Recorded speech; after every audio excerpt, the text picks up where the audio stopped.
Hello students, आप सभी का मेरे YouTube channel study work and fun में स्वागत है। आज हम इस वीडियो में फ़िज़िक्स के कुछ नए चैप्टर पढ़ेंगे कि कुछ चैप्टर हम पहले पढ़ चुके हैं, कूलॉम्स लॉ वगैरह और वैद्युत क्षेत्र की तीव्रता निकालने का व्यंजक और बाकी भी पढ़ा था। आप पुरानी वीडियो देख सकते हैं इनको पढ़ने के लिए। आज हम स्टार्ट करते हैं वैद्युत ध्रुव से।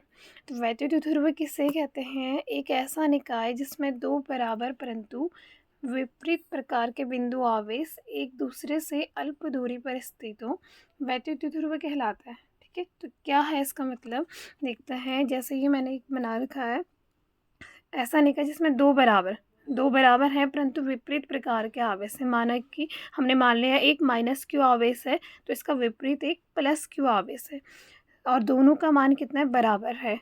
क्यू क्यू आवेश से एक माइनस क्यू है तो एक प्लस क्यू, विपरीत प्रकार के आवेश एक दूसरे से अल्प दूरी 12 दूरी पर रखे गए। ठीक है, तो ये एक वैद्युत ध्रुव निकाय बनाएंगे। और जैसे इसके एग्जांपल हम देखते हैं, HCl, H2O, HBr, NH3, CO2, CH4 और भी ऐसे कई सारे इसके उदाहरण हैं। इन सभी में क्या होता है कि दो बराबर और विपरीत प्रकार के इसमें आवेश रहेंगे और एक दूसरे से अल्प दूरी पर रहेंगे। जैसे हम HCl का उदाहरण देखते हैं। HCl के अणु में एक सिरे पर धनावेशित हाइड्रोजन आयन है, एक सिरे में धनावेशित है तो इसके विपरीत सिरे में क्या होगा? ऋण आवेशित आयन होगा। और दूसरे सिरे पर ऋण आवेशित क्लोरीन आयन है, Cl-, एक प्लस है एक माइनस है, तो ये कोई एक दूसरे से कुछ दूरी पर भी रखे होंगे, तो इनके बीच की दूरी कितनी होती है? 0.1 एंगस्ट्रॉम। ठीक है, ये इसको हम कह सकते हैं 10⁻⁻11 मीटर होती है। ठीक है, तो ये हो गया। और वैद्युत ध्रुव आघूर्ण, इसके बारे में देखते हैं। अब ये वैद्युत ध्रुव समझ में आया होगा, सिंपल सा कि एक ऐसा सिस्टम या फिर निकाय है जिसमें दो बराबर परंतु विपरीत प्रकार के आवेश एक दूसरे से अल्प दूरी पर रखे गए। ठीक है, तो ये वैद्युत ध्रुव बनाते हैं। अब वैद्युत ध्रुव आघूर्ण क्या होता है? वैद्युत ध्रुव की रचना करने वाले, इसमें देखते हैं, दोनों बिंदु आवेशों में से किसी एक आवेश का परिमाण तथा दोनों आवेशों के बीच की दूरी के गुणनफल को वैद्युत ध्रुव आघूर्ण कहते हैं। हमने यहाँ पर भी क्या लिया है वैद्युत ध्रुव आघूर्ण में? किसी एक आवेश का परिमाण, क्योंकि दोनों आवेशों के परिमाण बराबर हैं, सिर्फ वो क्या थे? विपरीत प्रकार के थे। तो दोनों दोनों आवेशों का परिमाण बराबर था, तो किसी एक आवेश का परिमाण और गुणा उनके बीच की दूरी। तो हमने एक आवेश ले लिया Q, उनके बीच की दूरी 2L थी, तो P बराबर 2QL हो जाएगा। इस सूत्र को याद रखना, वैद्युत ध्रुव का आघूर्ण P बराबर 2QL और इसका मात्रक होता है कूलाम मीटर। ठीक है, अब आगे देखते हैं। वैद्युत ध्रुव आघूर्ण से कई सारे और डेरिवेशन निकलती हैं। वैद्युत क्षेत्र की तीव्रता निकालना होगा या अक्षीय स्थिति में, निरक्षीय स्थिति में। ठीक है तो इसमें आगे का देखते हैं। ठीक है, अगला है एक समान बाह्य वैद्युत क्षेत्र में रखे वैद्युत ध्रुव पर लगने वाले बलयुग्म का आघूर्ण। मतलब कि एक समान वैद्युत क्षेत्र है, एक समान एक ही दिशा में वैद्युत क्षेत्र है ये, और इस पर रखे एक वैद्युत ध्रुव पर लगने वाले बलयुग्म का आघूर्ण, मतलब कि इस ध्रुव पर एक बलयुग्म कार्य करता है, उसका आघूर्ण क्या होगा? ठीक है, अब ये यहाँ पर हमने थीटा कोण बनाते हुए एक वैद्युत ध्रुव रखा हुआ है और इस पे हम निकालेंगे कितना बलयुग्म का आघूर्ण क्या आता है। ठीक है, तो ये देखते हैं कि एक समान वैद्युत क्षेत्र E है, इसकी दिशा इधर को है वैद्युत क्षेत्र की। इस पर थीटा कोण बनाते हुए एक माइनस क्यू प्लस क्यू आवेश से बना हुआ एक वैद्युत ध्रुव हमने रखा हुआ है। इसके बीच की दूरी 2L है और इस पर देखते हैं यहाँ पर भी एक बल कार्य कर रहा है प्लस क्यू आवेश पर, ये भी इसका मान कितना होगा? QE। और माइनस क्यू आवेश पर भी एक बल कार्य कर रहा है, इसका मान भी होगा QE। मतलब कि दोनों ध्रुवों पर जो बल लग रहा है उसका मान बराबर है, सिर्फ दिशा अलग अलग है। दिशा विपरीत है, एक पूर्व की ओर लग रहा है तो एक उसकी विपरीत दिशा में पश्चिम की ओर लग रहा है। ठीक है, अब हमारे दिमाग में ये भी आएगा कि हमने थीटा कोण बनाते हुए क्यों रखा ध्रुव को। ठीक है, ऐसा नहीं, हम इसको कैसे भी रख सकते हैं। जैसे माना एक ये वैद्युत क्षेत्र की दिशा ये है, ठीक है, तो ये वैद्युत क्षेत्र की दिशा ये है, इसमें हम बिना थीटा कोण बनाए भी ऐसे भी माइनस क्यू प्लस क्यू, ये द्विध्रुव हो गया 12 दूरी पर है, तो इसको हम सीधे भी रख सकते हैं। पर ऐसी कंडीशन में क्या होगा, यहाँ पर थीटा कितना बनेगा, थीटा बराबर 0 डिग्री। ठीक है, थीटा बराबर 0 डिग्री, तो साइन थीटा, साइन 0 का मान कितना हो जाएगा, साइन 0 का मान 0।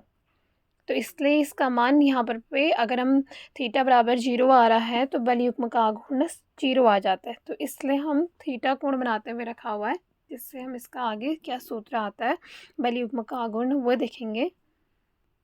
ठीक है, अब जो ये दोनों ध्रुवों पर एक बल कार्य कर रहा है, इस बल को क्या बोलते हैं, प्रत्यानयन बल युग्म।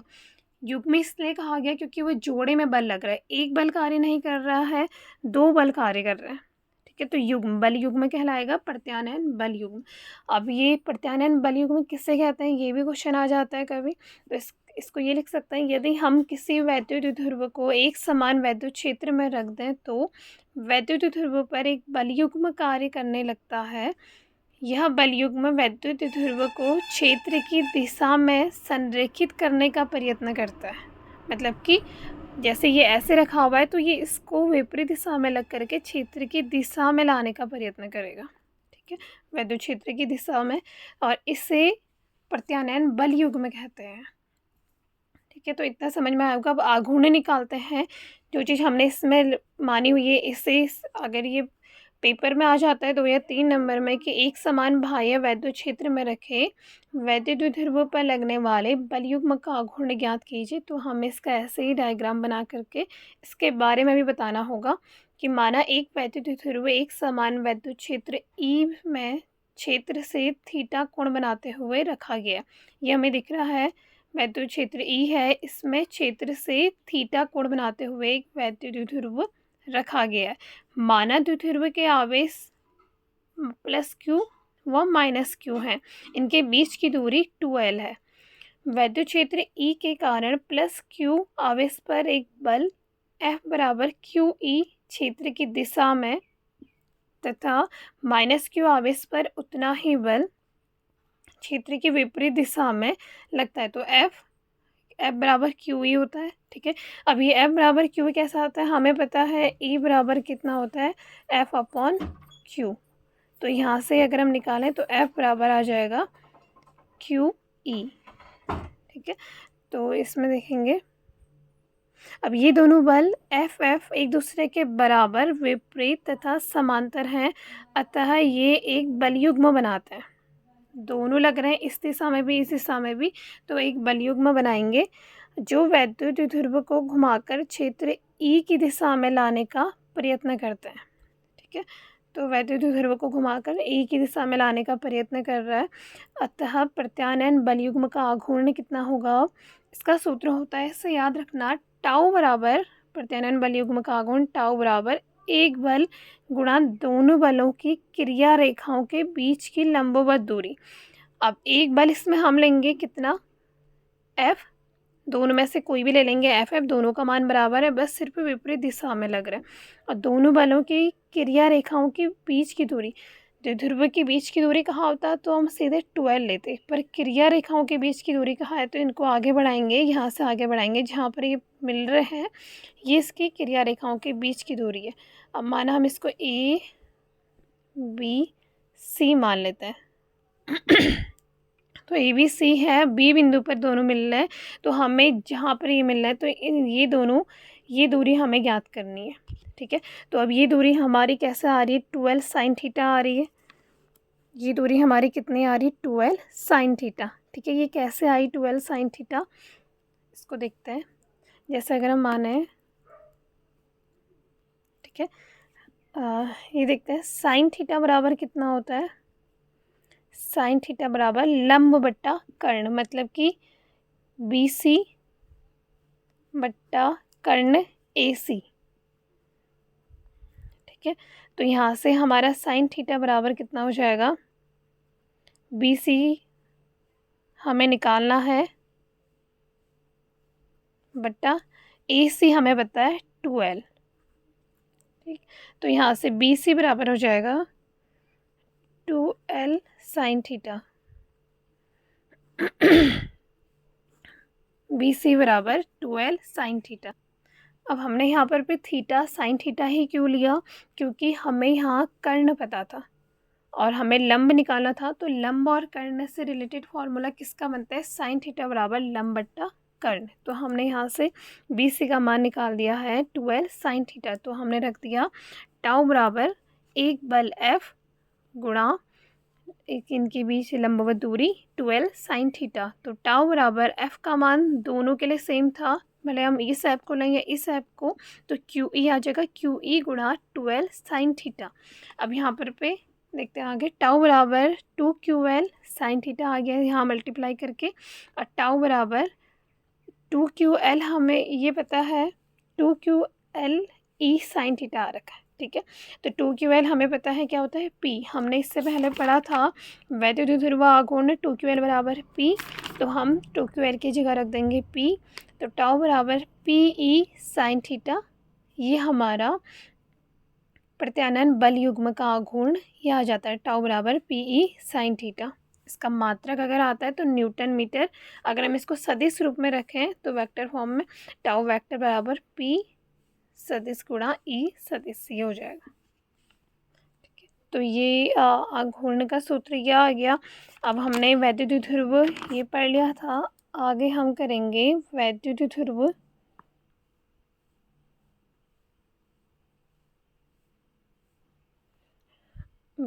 ध्रुव की अक्षीय स्थिति या फिर अनुदैर्ध्य स्थिति में किसी बिंदु पर वैद्युत क्षेत्र की तीव्रता, ठीक है। तो इससे निकाल, ठीक है। तो ये हो गया वैद्युत ध्रुव की अक्षीय या इसी को ही बोलते हैं अनुदैर्ध्य स्थिति में किसी बिंदु पर वैद्युत क्षेत्र की तीव्रता, ठीक है। अब वैद्युत ध्रुव है तो वैद्युत ध्रुव हम ये मान लेते हैं,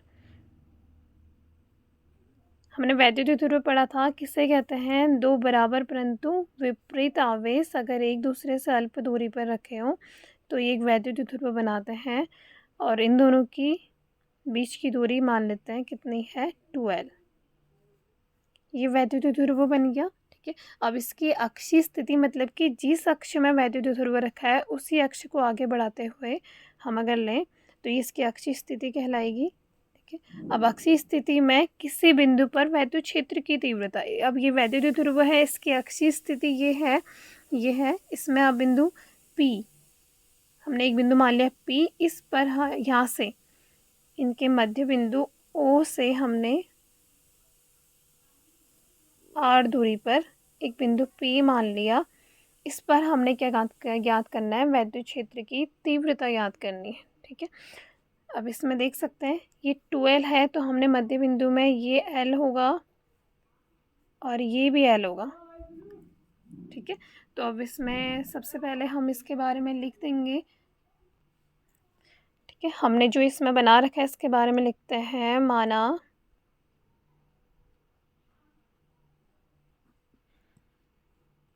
ठीक है। तो ये हमने बता दिया, माना कोई वैद्युत ध्रुव -Q व +Q से मिलकर बना है जिनके मध्य बिंदु O से R दूरी पर बिंदु P स्थित है, जिस पर वैद्युत क्षेत्र की तीव्रता ज्ञात करनी है, ठीक है।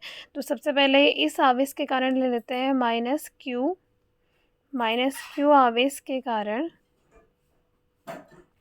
तो हमने लिख दिया -Q आवेश के कारण बिंदु P पर वैद्युत क्षेत्र की तीव्रता। तो -Q आवेश के कारण क्या होगी, E1 मान लेते हैं -Q आवेश के कारण। तो E1 बराबर, हमें E बराबर पता होता है क्या है, 1/4 pi epsilon not Q upon R square. तो -Q आवेश के कारण R कितना होगा, यहाँ से यहाँ तक की दूरी कितनी है, यहाँ से यहाँ तक की दूरी हमें निकालनी, तो हम देखते हैं यहाँ से यहाँ तक की दूरी R है, ठीक है। और फिर यहाँ से बची ये दूरी L है, क्योंकि पूरी 12 थी तो इसके आधे में यहाँ से यहाँ तक L होगी, ये भी L होगी, तो O से P तक की R प्लस L, तो ये -Q से लेकर P तक की दूरी आ जाएगी R plus L, R plus L का स्क्वायर हो जाएगा, ठीक है। तो उसके बाद से निकाल, अब सेम ऐसे ही +Q आवेश के कारण भी निकालते हैं, +Q आवेश के कारण, ठीक है, तो प्लस क्यू आवेश के कारण बिंदु P पर विद्युत क्षेत्र की तीव्रता E2 बराबर हो जाएगा 1/4πε0 1/4πε0 Q अपॉन, अब E2 से प्लस Q से यहाँ की दूरी कितनी होगी, यहाँ से तो हमें पता है R है और यहाँ से L है, हमें तो यहाँ से चाहिए, तो अगर हम R से L को माइनस कर देंगे तो यहाँ से यहाँ तक की दूरी आ जाएगी, तो ये हो जाएगा R माइनस L का स्क्वायर। ठीक है, तो अब हमें बिंदु P पर कुल तीव्रता ज्ञात करनी है, तो लिखते हैं बिंदु P पर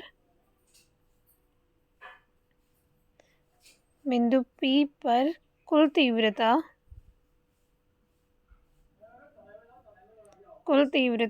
E बराबर, ठीक है, तो हम बिंदु P पर अगर कुल तीव्रता तो बिंदु P पर कुल तीव्रता निकालने के लिए देखते हैं क्या करना होगा इसमें।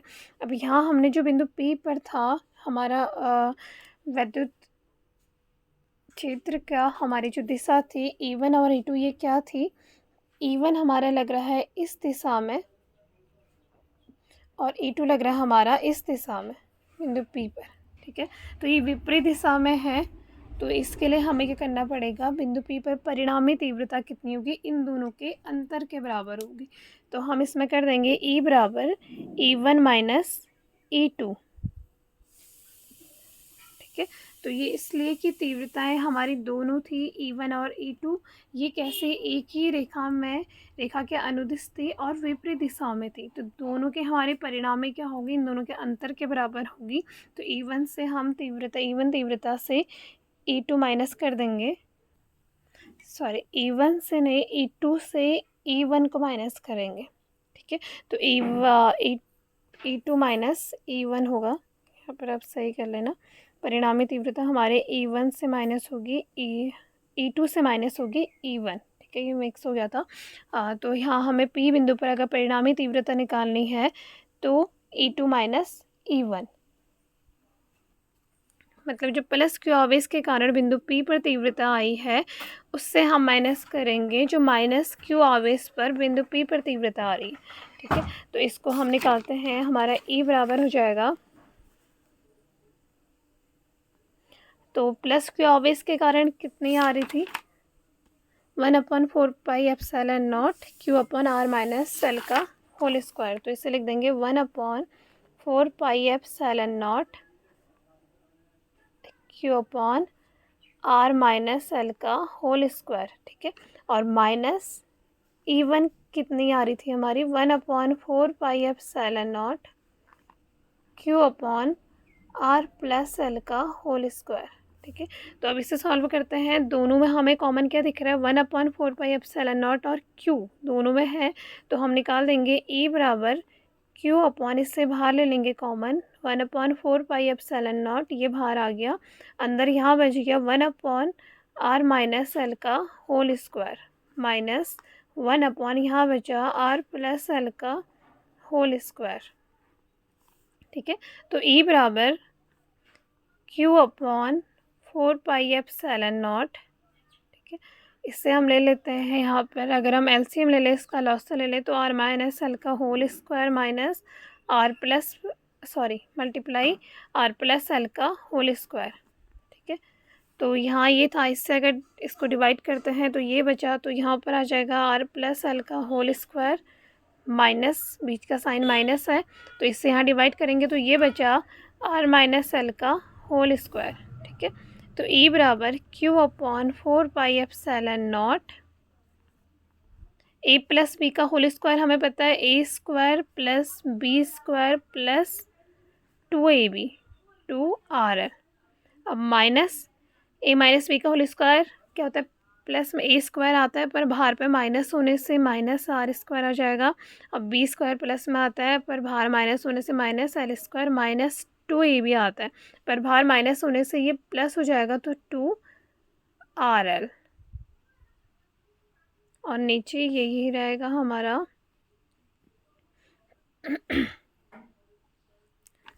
या हम इसको ऐसे लिख सकते हैं, दोनों में स्क्वायर सेम है, तो R minus L into R plus L इसके बाहर से स्क्वायर ले लेंगे। बात एक ही अंदर का, अगर हम इसकी मल्टीप्लाई करते हैं स्क्वायर की, इसका भी स्क्वायर होगा, इसका भी स्क्वायर होगा। तो ई बराबर क्यू अपॉन 4πε0। यहाँ क्या क्या है, आर स्क्वायर प्लस में भी है माइनस में भी है, ये कट जाएगा। एल स्क्वायर प्लस में भी है माइनस में भी, ये कट जाएगा। प्लस 2RL प्लस 2RL बन जाएगा 4RL। ठीक है, अब इसके बाद यहाँ देखते हैं ए माइनस बी, ए प्लस बी किसका फॉर्मूला होता है, ए स्क्वायर माइनस बी स्क्वायर का, और इसके बाहर से ये होल स्क्वायर ही ऐसे ही रहेगा। तो ई बराबर, इसको हम ऐसे लिख सकते हैं 1/4πε0, ठीक है, इंटू क्यू, और अंदर पे हमारा बच जाएगा। ठीक है, अब इसमें एक स्टेप ये करते हैं कि एल हमारा क्या है, वह छोटा माना जाता है किसकी तुलना में, आर की तुलना में। आर हमारा, आर की तुलना में एल बहुत छोटा माना जाता है। तो हम यहाँ पे लिख सकते हैं कि L is less than R. ठीक है, तो क्या होगा, एल स्क्वायर और छोटा होगा किसकी तुलना में, आर स्क्वायर की। ठीक है, तो यहाँ पर ये ऐसे ही कर दो,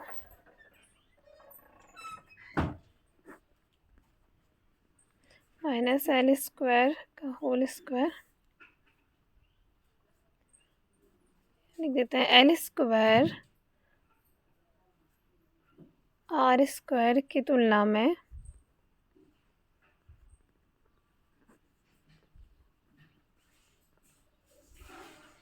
अत्यंत छोटा होने के कारण एल स्क्वायर को नगण्य मानने पर, ठीक है, तो ये क्या आ जाएगा, ई बराबर 1/4πε0 टू क्योंकि अगर हम अंदर क्यू मल्टीप्लाई 2 × 2RL अगर हम लें, ठीक है, और इसको छोड़ देंगे तो आर स्क्वायर का भी स्क्वायर हो जाएगा। तो यहाँ देखते हैं, ठीक है, ई बराबर, अगर हम ये ले लें 1/4πε0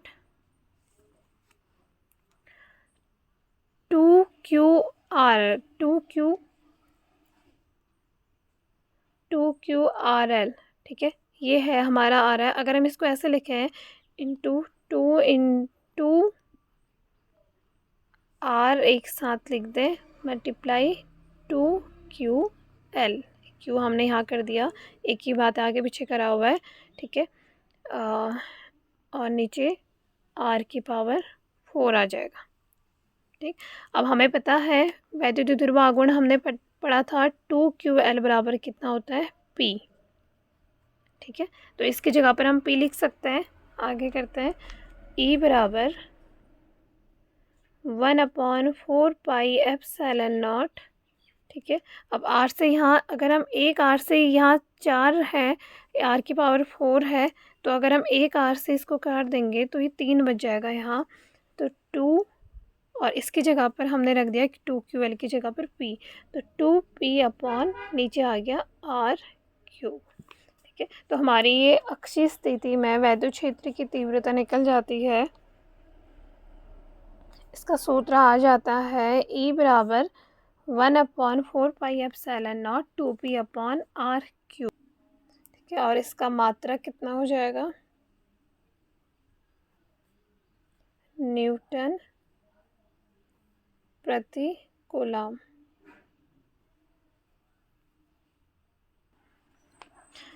के तो दोस्तों आपको ये समझ में आया होगा कि कैसे हमने वैद्युत ध्रुव आघूर्ण निकाला, हमने बलयुग्म आघूर्ण निकाला। ठीक है, और अक्षीय स्थिति में वैद्युत क्षेत्र की तीव्रता निकाल ली है। अब ऐसे ही हम आगे पढ़ेंगे निरक्षीय स्थिति में वैद्युत क्षेत्र की तीव्रता, वो हम अगली वीडियो में इसे करते हैं, और बाकी आगे के टॉपिक भी अच्छे से समझेंगे। और आपके कुछ भी समझ में नहीं आता है तो आप कमेंट में पूछ सकते हैं। थैंक यू इस वीडियो को देखने के लिए। और ऐसी वीडियो के लिए आप लाइक और सब्सक्राइब करते रहिए। मैं और बाकी वीडियो भी लेकर के आऊँगी। Thank you.